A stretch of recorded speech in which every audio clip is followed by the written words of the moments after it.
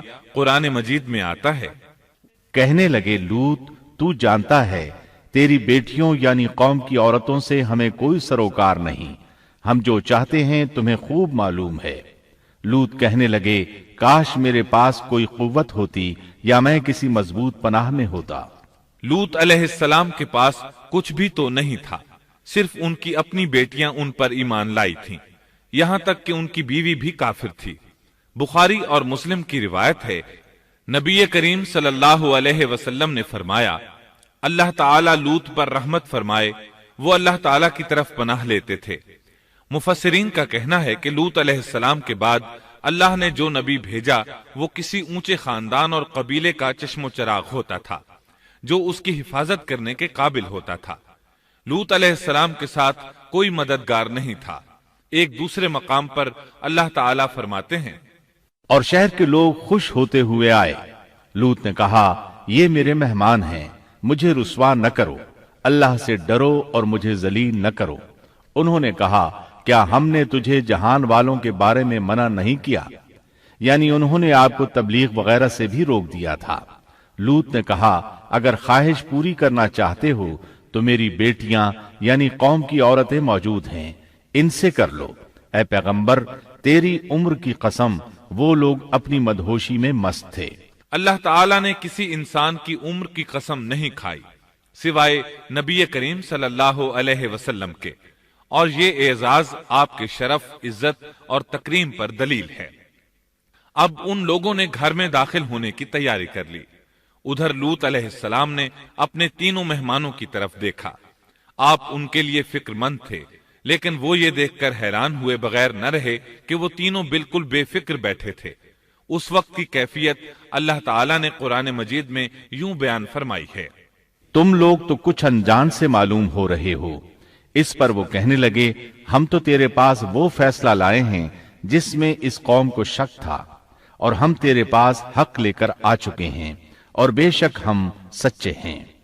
سورۃ العنکبوت میں اللہ تعالیٰ فرماتے ہیں، فرشتوں نے کہا، اے لوط، نہ ڈر اور غم نہ کھا، یقیناً ہم تجھے اور تیرے اہل کو سوائے تیری بیوی کے نجات دیں گے، وہ پیچھے رہ جانے والوں میں سے ہوگی۔ ہم اس بستی والوں پر ان کے گناہوں کے سبب آسمان سے عذاب نازل کرنے والے ہیں۔ انہوں نے یہ بھی کہا، کہنے لگے، اے لوط، ہم اللہ کے بھیجے ہوئے فرشتے ہیں، یہ لوگ تجھ تک نہ پہنچ پائیں گے، یعنی تجھے تکلیف نہیں پہنچا سکیں گے۔ پھر ان میں سے ایک شخص نے اندر داخل ہونے کی کوشش کی۔ جبریل اٹھے، انہیں ایک ایسی ضرب لگائی کہ تمام کے تمام اوندھے ہو گئے۔ اس بارے میں اللہ کا فرمان ہے، انہوں نے لوط کو اس کے مہمانوں کے بارے میں پھسلانے کی کوشش کی تو ہم نے ان کی آنکھیں مٹا ڈالی۔ اللہ تعالیٰ سورۃ القمر میں فرماتے ہیں، بس میرا عذاب اور ڈرانا چکھو۔ وہ دھمکیاں دینے لگے اور واپس جاتے ہوئے کہنے لگے، ہم تجھ سے کل نبٹ لیں گے۔ انہوں نے سزا محسوس بھی کر لی، لیکن پھر بھی توبہ نہ کی۔ اس وقت فرشتوں نے کہا، یقیناً ان کے وعدے کا وقت صبح کا ہے، اور کیا صبح بالکل قریب نہیں؟ صبح تک انہیں مہلت مل گئی۔ فرشتوں نے کہا، اے لوط، اپنے اہل کو رات کے حصے میں لے کر نکل جا، اور ان کے پیچھے پیچھے تو چل، اور تم میں سے کوئی پیچھے مڑ کر نہ دیکھے، اور جہاں تمہیں حکم ہو چلے جاؤ۔ اور ہم نے اسے وہ فیصلہ سنا دیا کہ صبح ہوتے ہی اس قوم کی جڑ کاٹ دی جائے گی۔ اسی طرح اللہ تعالیٰ سورۃ الشعراء آیت 170 اور 171 میں فرماتے ہیں، ہم نے اسے اور اس کے تمام اہل کو نجات دی سوائے اس کی بیوی کے جو پیچھے رہنے والوں میں سے تھی۔ سورۃ القمر میں اللہ تعالیٰ فرماتے ہیں، تمام ہلاک ہو گئے سوائے لوط کی آل کے، انہیں ہم نے صبح سحری کے وقت یعنی رات کے آخری حصے میں نجات دی، یہ ہمارا احسان تھا، اور اسی طرح ہم شکر گزاروں کو بدلہ دیتے ہیں۔ چنانچہ لوط علیہ السلام نکل کھڑے ہوئے، ان کے ساتھ ان کی صرف 2 بیٹیاں تھیں، وہ بستی سے نکل گئے، پھر صبح ہوئی، روشنی پھیلنے لگی تو عذاب آ گیا، اور صبح سویرے ہی انہیں ٹھہرنے والے عذاب نے آ لیا، پس تم میرے عذاب اور ڈرانے کا مزہ چکھو۔ یہ عذاب کیسا تھا؟ جبریل علیہ السلام آئے، اپنا پر زمین کے نیچے داخل کیا، اس مکمل بستی کو اکھیڑا اور آسمان کی طرف اٹھا کر لے گئے۔ کہا جاتا ہے کہ فرشتوں نے اس بستی کے مرغوں کی اذان اور کتوں کے بھونکنے کی آوازیں سنی، اور لوگوں نے فرشتوں کی تسبیح سن لی۔ جبریل علیہ السلام نے ایک چیخ ماری، سب بجھی ہوئی آگ کی طرح ہو گئے، پھر مکمل بستی کو پکڑ کر الٹا دیا، ہر ایک کے لیے آسمان میں پتھر تیار تھا، بہرحال اس کو زمین پر دے مارا۔ اللہ تعالیٰ سورہ ہود میں فرماتے ہیں، پس جب ہمارا حکم آیا تو ہم نے اس کا اوپر والا حصہ نیچے کیا اور ان پر کنکریلے پتھر برسائے جو تہ بتہ تھے، تیرے رب کی طرف سے نشاندار تھے، اور وہ ان ظالموں سے کچھ دور نہیں تھے۔ سورۃ الحجر میں اللہ فرماتے ہیں، روشنی ہوتے ہی انہیں بڑے زور کی چیخ نے پکڑ لیا، پھر ہم نے اس کا بلند حصہ نیچے کیا اور ان پر کنکر والے پتھر برسائے۔ سورۃ الشعراء میں اللہ فرماتے ہیں، اور ہم نے ان پر ایک خاص قسم کا می برسایا، پس بہت ہی برا می تھا جو ڈرائے گئے ہوئے لوگوں پر برسا۔ یہ ماجرا بھی سراسر عبرت ہے، ان میں سے بھی اکثر مسلمان نہ تھے۔ بے شک تیرا پروردگار وہی ہے غلبے والا، مہربانی والا۔ سورۃ النجم میں اللہ فرماتے ہیں، اور اس نے الٹائی ہوئی بستیاں گرا دی، پھر ان کو اس چیز سے ڈھانپا جس سے بھی ڈھانپا، مطلب یہ کہ ان پر پتھروں کی بارش برسائی۔ پس تم اپنے رب کی کون کون سی نعمتوں میں جھگڑو گے؟ یہ شخص بھی پہلے ڈرانے والوں کی طرح ایک ڈرانے والا ہے۔ اس طرح یہ بستی سدوم باہر مردار کے علاقے میں تہس نہس ہو گئی، اور اس کے آثار و نشانات قیامت تک کے لیے چھوڑ دیے گئے ہیں۔ ان نشانات کو اسی لیے باقی چھوڑا گیا ہے کہ سارا جہان ان کو دیکھ کر عبرت پکڑے، فحاشیوں سے باز آ جائے، خاص طور پر سب سے بڑی فحاشی جو قوم لوط کا عمل تھا، اس سے باز آ جائیں۔ سیدنا لوط علیہ السلام کے اس قصے میں قرآن حکیم اور احادیث نبوی سے یہ بات ثابت ہوتی ہے کہ سیدنا لوط علیہ السلام جس قوم کی طرف مبعوث کیے گئے تھے، وہ قوم اخلاق کے اعتبار سے بالکل ختم ہو چکی تھی، اور اب اس کی اصلاح ناممکن ہو چکی تھی۔ اس قوم نے اپنے جرم کو جرم بھی نہیں سمجھا تھا، عام مقامات پر اعلانیہ بے حیائی کرنا ان کا مشغلہ تھا۔ یہ ایسا عمل تھا جس کی ماضی میں کوئی نظیر نہیں ملتی۔ مردوں کا مردوں سے اختلاط اور عورتوں کا عورتوں سے، یہ ایسا فعل تھا جو جنگل کے وحشی جانور بھی نہیں کرتے۔ یہی وجہ تھی کہ یہ قوم اپنے میں سے کچھ نیک لوگوں کو بھی برداشت نہیں کرتی تھی، وہ انہیں نیکی اور شرافت کی دعوت دیتے تھے، اسی لیے وہ ان کے سخت مخالف ہو گئے تھے۔ قرآن کریم نے اس قوم کے 3 بڑے جرائم کا ذکر کیا ہے، یہ کہ تم مردوں سے بدفعلی کرتے ہو، مسافروں کو لوٹ لیتے ہو، عام مجلسوں میں اعلانیہ فحاشی کرتے ہو۔ ان 3 گناہوں میں سے سب سے پہلا گناہ بدترین گناہ تھا۔ یہ گناہ اس قوم سے پہلے کسی نے نہیں کیا تھا، گویا وہ اس گناہ کو ایجاد کرنے والے تھے، اور یہ گناہ زنا سے بھی زیادہ شدید ہے۔ قرآن کریم اور احادیث کی روح سے اغلام بازی ایک بدترین گناہ ہے۔ احادیث میں اس گناہ کی مختلف سزائیں آئی ہیں۔ ایک روایت میں ہے کہ فاعل اور مفعول دونوں کو قتل کر دو۔ بستی سدوم عذاب کے نزول سے قبل کن حالات سے دوچار تھی، سورۃ الزاریات آیت 35 اور 36 میں یوں بیان ہوا ہے، پھر ہم نے ان سب لوگوں کو نکال لیا جو اس بستی میں مومن تھے، یعنی لوط علیہ السلام اور ان پر ایمان لانے والے، سو ہم نے اس بستی میں سوائے ایک گھر کے مسلمانوں کا کوئی گھر نہ پایا۔ اس کا مطلب ہے وہاں صرف سیدنا لوط علیہ السلام اور ان کا گھرانہ مسلمان تھا، باقی سب گھر کافروں کے تھے۔ اللہ تعالیٰ کسی قوم کی مکمل تباہی کا فیصلہ اس وقت تک نہیں کرتے جب تک کہ اس قوم میں کچھ قابل لحاظ بھلائی موجود ہو، مگر جب قوم کا حال یہ ہو جائے کہ اس میں بھلائی آٹے میں نمک کے برابر بھی باقی نہ رہے، تو ایسی صورت میں اللہ کا قانون یہ ہے کہ نبی اور اس پر ایمان لانے والوں کو اپنی قدرت خاص سے کسی نہ کسی طرح بچا لیا جاتا ہے، اور باقی لوگوں کے ساتھ وہی معاملہ کیا جاتا ہے جو ہوش مند تاجر اپنے ٹوکرے کے گلے سڑے پھلوں کے ساتھ کرتا ہے۔ اچھے پھل ان میں سے نکال لیتا ہے اور سڑے ہوئے باہر پھینک دیتا ہے۔ عذاب کے بعد اللہ تعالیٰ نے اس شہر کے کھنڈرات کے بارے میں سورۃ الزاریات آیت 37 میں یوں فرمایا ہے، اس عذاب کے بعد ہم نے وہاں بس ایک نشانی ان لوگوں کے لیے چھوڑ دی جو دردناک عذاب سے ڈرتے تھے۔ اس نشانی سے مراد بحیرہ مردار ہے۔ اس کا جنوبی علاقہ آج بھی ایک عظیم تباہی کے آثار پیش کر رہا ہے۔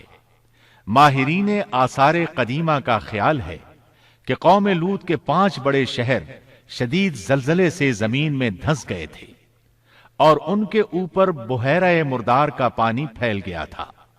اس خیال کی وجہ یہ بتائی جاتی ہے کہ بحیرہ مردار کا وہ حصہ جو اللسان نامی جزیرے کے جنوب میں واقع ہے، وہ صاف طور پر بعد میں پیدا ہوا ہے، اور قدیم بحیرہ مردار کے جو آثار اس جزیرے کے شمال میں نظر آتے ہیں وہ جنوب میں پائے جانے والے آثار سے بالکل مختلف ہیں۔ ماہرین آثار قدیمہ نے اس سے یہ بات اخذ کی ہے کہ جنوب کا حصہ پہلے اس بحیرہ کی سطح سے بلند تھا، بعد میں زلزلے سے دھنس کر زمین کے نیچے چلا گیا۔ اس دھنسنے کا زمانہ بھی 2000 برس قبل مسیح کے قریب معلوم ہوتا ہے، اور یہ زمانہ تاریخ کے اعتبار سے سیدنا ابراہیم علیہ السلام اور سیدنا لوط علیہ السلام کا زمانہ ہے۔ 1965 عیسوی میں آثار قدیمہ کی ایک امریکی ٹیم کو اللسان جزیرے پر ایک بہت بڑا قبرستان ملا۔ اس میں 20,000 سے زائد قبریں تھیں۔ اس سے اندازہ ہوتا ہے کہ قریب ہی کوئی بڑا شہر آباد تھا۔ اس لیے عین ممکن ہے کہ جس شہر کا یہ قبرستان ہے وہ بحیرہ میں غرق ہو چکا ہو۔ بحیرہ کے جنوب میں جو علاقہ ہے اس میں اب بھی ہر طرف تباہی کے آثار موجود ہیں، اور زمین میں گندھک، رال، کول تار اور قدرتی گیس کے اتنے بڑے ذخائر پائے گئے ہیں کہ ان کو دیکھ کر یقین ہو جاتا ہے کہ کسی وقت بجلیوں کے گرنے سے یا آتش فشاں کا لاوا نکلنے سے یہاں آگ پھٹ پڑی تھی۔ اللہ تعالیٰ سورہ ہود کی آیت 83 میں ارشاد فرماتے ہیں، پتھراؤ کا یہ عذاب آج بھی ظالموں سے دور نہیں۔ مطلب یہ کہ جو قوم اس قوم کی طرح ظلم اور بے حیائی پر جم جائے وہ اپنے آپ کو اس جیسے عذاب سے دور نہ خیال کرے۔ لوط علیہ السلام کے حالات اور واقعات قرآن کریم کی روشنی میں آپ نے سنے۔